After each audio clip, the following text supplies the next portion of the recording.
Nobody gets all of those things, do they? This is an idyll. This isn't a working life. Let's have a word with Judy Bullimore, the employment specialist. Hello, Judy.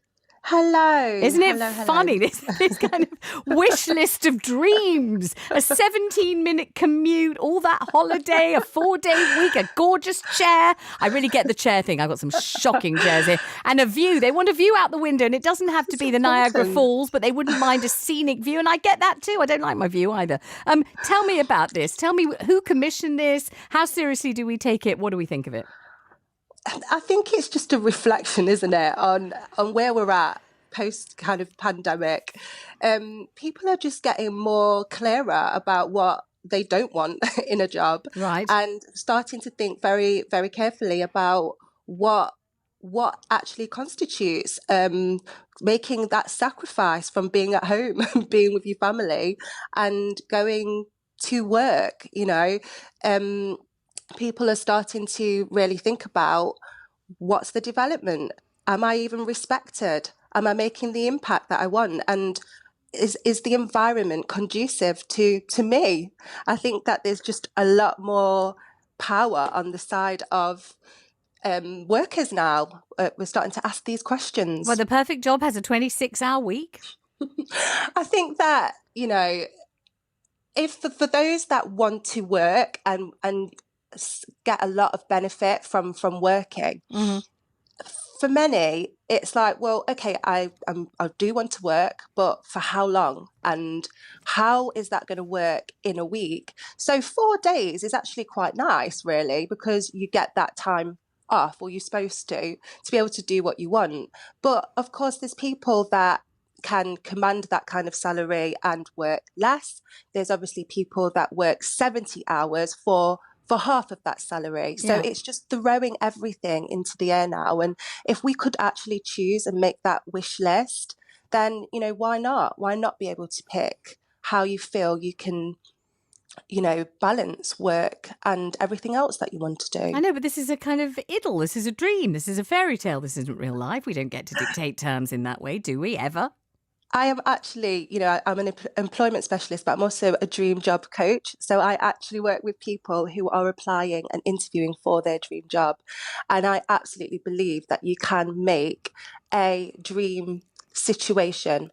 I won't use perfect because I don't believe in perfect, that there is such a thing. But I do believe that if you have an intention to have a career and to be able to work and do the other things that you want to do in your life, and you expect to be respected at work, and you feel like in this career you can have development opportunities and you're not in a toxic work environment, that's the bit that you can actually control. So you can find that, but it requires some real clarity on your non-negotiables, the things that you won't bend for, kind of thing.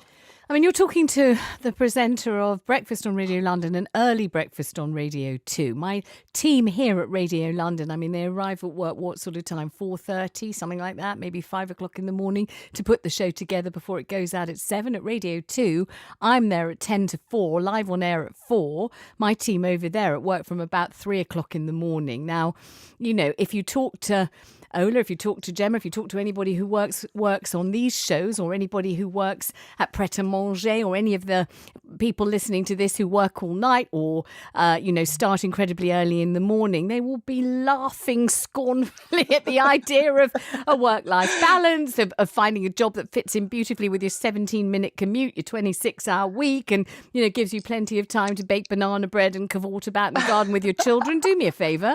You don't get to dictate terms, do you? Unless you're some kind of cosmic zoo. If you're George Clooney, presumably you can dictate terms. If you're not, you can't, can you? Well, I think there's a lot about choice here because, for example, you're in a role that you absolutely love and you've had absolute great success in your career. That's because you decided at one point to say, this is what I'm really passionate about doing. This is what I'm going to do. Now, I'm not saying that people don't work hard to get where they want to be. And I'm not going to say that it's just kind of handed on a plate. But if somebody is in a role at the moment and it's not ideal, it's about, okay, well, how can that what can I do? And I think it's always a it's always a balancing act of what are you willing to kind of leave? What are you willing to avoid, not do? And what are you willing to step up and do? What my message is that you don't have to be in a position that isn't serving you. Well, it is serving you. It pays you. If you don't do it, you can't pay for the heating. You can't pay for shoes. You don't get any food. That's what it serves you. That's what jobs do. They give you a wage. They give you a salary. That's the whole point of it. It's not supposed necessarily to be a fun-filled extravaganza of nothing but joy, is it? Isn't a lot of it just you slog your way through it so you get paid? Isn't that the general kind of consensus about most jobs? Well, there's mainly four things that I find when the people that I work with that are trying to carve this ideal situation. Yeah. When they're going into a job role, they want development opportunities. They want to be respected. They want to have impact and be able to do the role and know that it's making a positive difference. And the environment is really, really important. So being able to, if you're slugging away, it's about, okay, well, how long is this for? Like, what is this all for? Am I going to do it for forever? No. Can I enjoy it? If the answer is no to those questions, then it's about what can you do to create that? And I am a great believer that you do not. Time is too precious. Time is too precious to spend time not doing something that you enjoy. Now, when we say enjoy, of course, you need to make money so that you can do the other things that you enjoy. But if what you're doing is paying double somewhere else, and money is really important, or if development is really important. So if you're in a role, it's paying, but you know that there's no prospects and it's really not going anywhere. Then these are the times. Or if you're in a toxic environment, you're feeling like really low when you go to work, then it's these kind of times where I would say, if ever there was a good time to reassess your position